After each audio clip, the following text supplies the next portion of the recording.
Welcome back to the channel, guys. It's Wes. I am from. I'm looking at the wrong camera. Should be over here. I'm doing front facing. Sorry. Chickens. We got chickens. Chickens in the yard. What's up, guys? So I got a cool axe in today, and I kind of wanted to do a personal touch to this video. I don't really do very many of these videos like this, but I wanted to kind of do it for you guys today. Really cool axe, guys. I'm not going to show it to you just yet. I'm going to hide it from you. But funny thing, guys, I was watching a video on YouTube the other day. And you know how it brings up like recommended videos, in your feed whenever you're done with the video. And this guy was on there and he was saying that the thing to do with videos on YouTube now is to start the video in the middle. And that's the trend, to start your video in the middle. And then work your way back to the beginning at some point and then finish the video. What? Have we become, is that really a new trend? Have we become that crazy, guys? Society-wise, we've become that weird where now we start things in the middle. Because when I go to a movie theater, I tell the guy, hey, I want a ticket for a movie that starts in the middle. When I sit down to eat dinner, I tell my wife, go ahead and eat half my dinner for me. So when I sit down, I start in the middle of it. I don't, I don't know, guys. Maybe I'm different. Okay. Maybe I'm the weirdo. Some people say I am.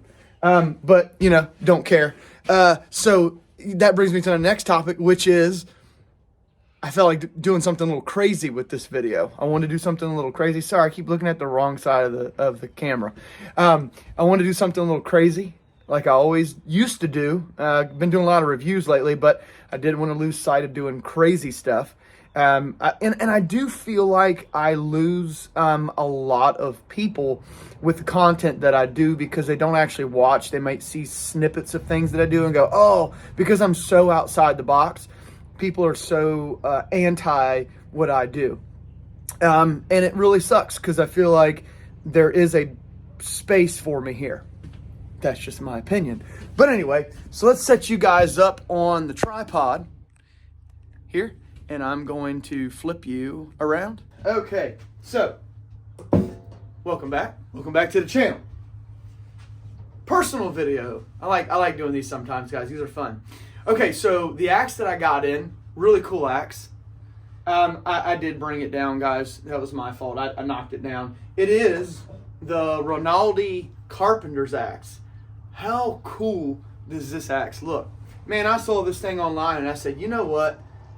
I got a feeling this thing might fly really well. Gives you a lot of steel, which I've already, guys, I don't know if you've seen or not.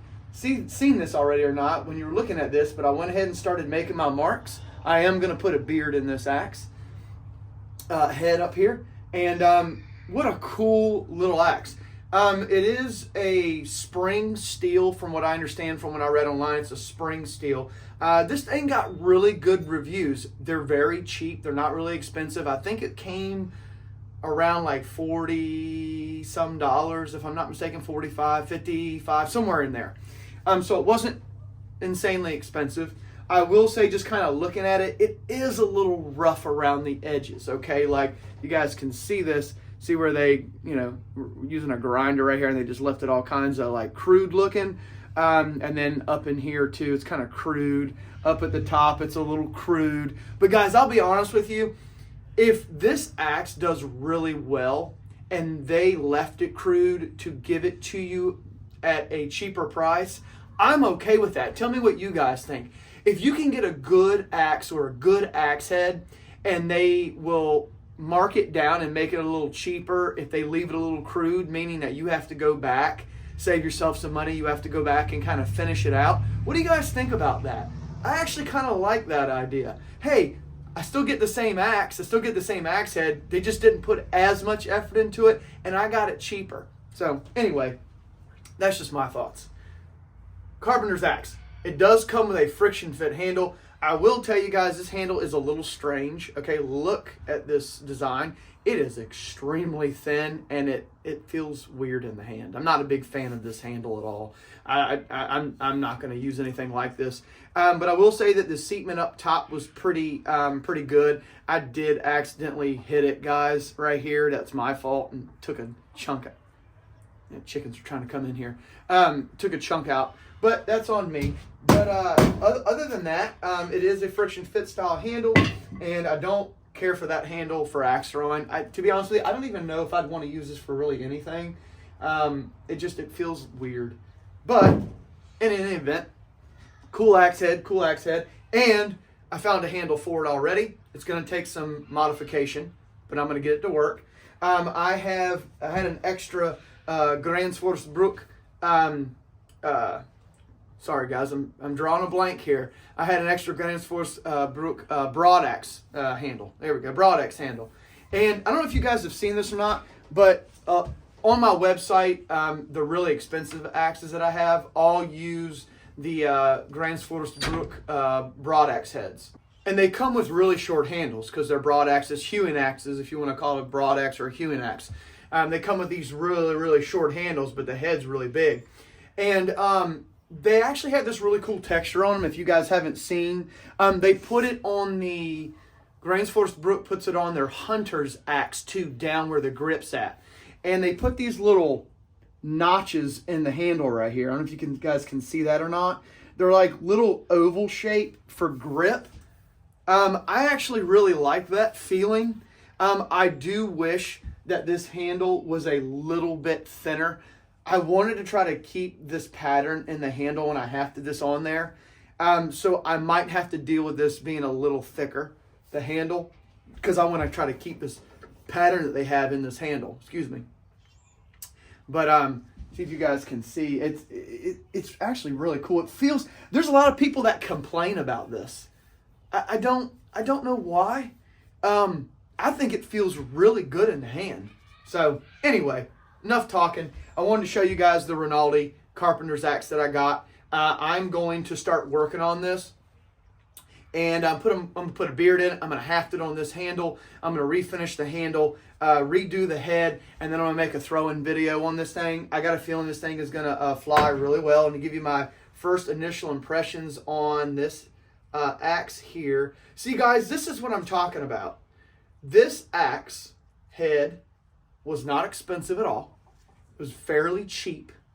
And the forging on this thing is really nice.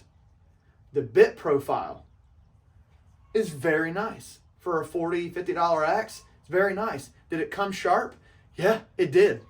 I mean, is it not razor sharp, but hear that, guys? It's pretty sharp. I could get it sharper, but, not bad. Not bad at all. This is just kind of initial impressions, and there's the stamp on it, the Rinaldi stamp, right there on the head. And, I think this is going to be a really cool axe, guys. I really do. If I start working with this and I like this axe combination, and it flies really well, and it does really well, I think I might do a design with these two and put them together, and I might try selling some of them.